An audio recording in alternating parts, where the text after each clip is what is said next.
이쪽으로 앉으세요. 네, 오늘 어떤 것 때문에 오셨어요?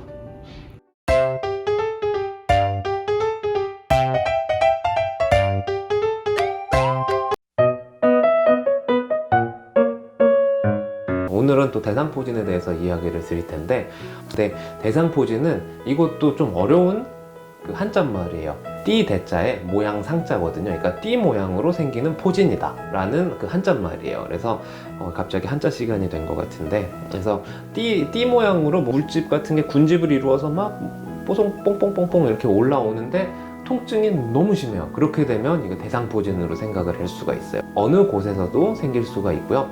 보통 대칭적으로 생기진 않아요. 한쪽으로만 생겨요. 그러니까 한쪽 얼굴, 한쪽 옆구리, 한쪽 팔, 한쪽 다리, 대상포진이 생기기 때문에 자가 진단하기는 어렵지는 않을 거예요. 근데 하지만 태어나면서 처음 겪는 피부 질환이기 때문에 처음에 이거를 대상포진이라고 생각하기에는 좀 어려워요. 근데 하지만 갑자기 뭔가 한쪽으로만 피부가 찌르는 듯이 아프다. 근데 아프고 나서 하루 이틀 있다 보니까 거기가 약간 불그스름해지면서 뭔가 물집들이 송글송글 맺히는 것 같다. 이러면 대상포진으로 의심을 해서 꼭 피부과로 찾아주시는 게 좋으세요. 대상포진의 원인은 수두 바이러스가 2차로 발병을 하는 그 질환이에요. 그러니까 예를 들어서 여러분들이 어렸을 때 수두를 앓으실 거예요. 수두를 앓고 지나가시는 분들이 대부분이고, 요즘에는 또 수두 예방접종을 맞아서 수두를 앓고 지나가는지 모르는 상태로 쓱 지나가는 경우들이 있어요. 그렇게 되면 수두 바이러스는 완치가 되는 게 아니고 바이러스가 우리 몸의 척수신경절에 숨어 있게 돼요. 잠복 감염이라고 하는데, 평생 이렇게 쭉 아무런 문제 없이 쭉 지나가다가 면역 기능이 떨어질 수 있는 상황, 예를 들자면 너무 피곤하든지 극심하게 일을 열심히 하든지 육체적인 노동 또는 정신적인 스트레스가 매우 극심하다든지, 아니면 집에 우환이 생겼다든지, 아니면 저는 그러진 않았지만 이성 친구와 결별을 했다든지 이렇게 되면 우리 몸은 면역 반응이 굉장히 확 떨어지게 돼요. 그렇게 되면 바이러스가 숨어 있다가 우리 면역 기능이 떨어져 있기 때문에 이 틈을 타고 그 바이러스가 확 척수신경절을 타고 확 올라오게 되는 거죠. 이렇게 되는 게 대상포진이에요. 치료 방법은 요새는 그 항바이러스제 있거든요. 그 항바이러스제를 약 일주일 동안 먹게 되면 전혀 문제 없이 완치가 돼요.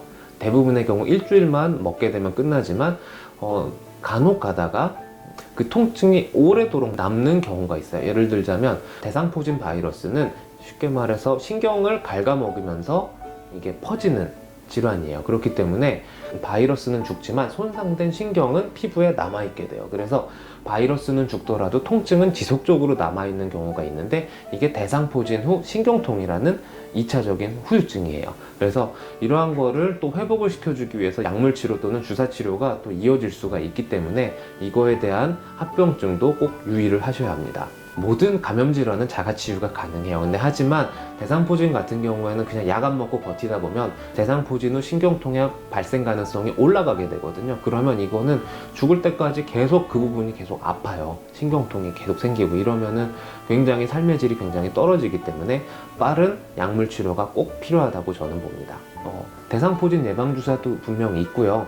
대부분의 경우 노인, 고령 인구에게는 대상포진 예방접종을 하는 것이 필요하다라고 이야기는 드리는데, 대부분의 경우 생기는 연령대가 보통 40, 50대를 포함하고 젊은 사람에게도 많이 생기거든요. 그렇기 때문에 예방접종은 그냥 필요하고 여건이 되면 저는 맞는 것이 좋다고 생각을 합니다. 근데 하지만 대상포진 예방접종에 지금 명확한 기준이 지금 정립이 되어 있는 상태가 아니기 때문에 이것은 아직까지도 우리 피부과 전문의 선생님들 사이에서도 의견이 분분해요.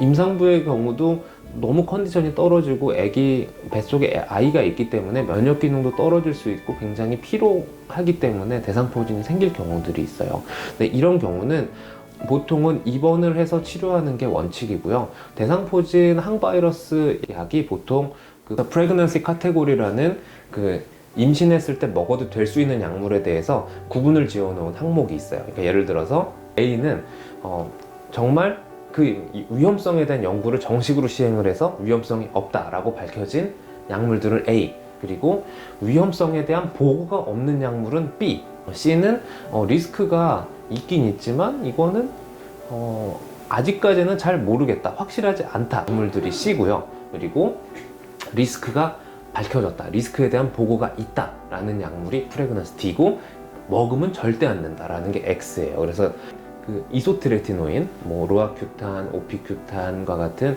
보라색 알약, 여드름으로 흔히 쓰여지는 약물들 있죠. 이거는 프레그넌시 카테고리 X라고 아예 밝혀져 있고, 그 대상포진 바이러스를 없앨 수 있는 약물들은 프레그넌시 카테고리 B에 해당이 돼요. 그렇기 때문에 위험성에 대한 보고는 없어요. 근데 하지만 어느 정도는 안전한 약물이라고 알려져 있거든요. 그렇기 때문에 웬만해서 임산부가 대상포진이 걸렸을 때는 저 같은 경우에는 입원해서 치료를 하라고 권고를 하기는 해요. 그래서 꼭 임산부가 대상포진을 걸려도 이거 대상포진 치료하다가 뭐 태아에 영향을 주는 거 아니야? 라고 이야기를 하는데, 사실상 너무 이 약을 먹어서 빠르게 치료해 주는 게 태아에도 안전할 것 같아요. 이게 왜 그러냐면, 이거를 굳이 약을 안 먹고 버티다 보면 굉장히 고통과 그런 스트레스 때문에 산모에 안 좋은 영향을 주거든요. 그러면 그 스트레스가 다 태아한테 전해져요. 그래서 웬만해서는 치료를 하는 게 전체적으로 봤을 땐 그게 이득이라고 볼 수가 있어요.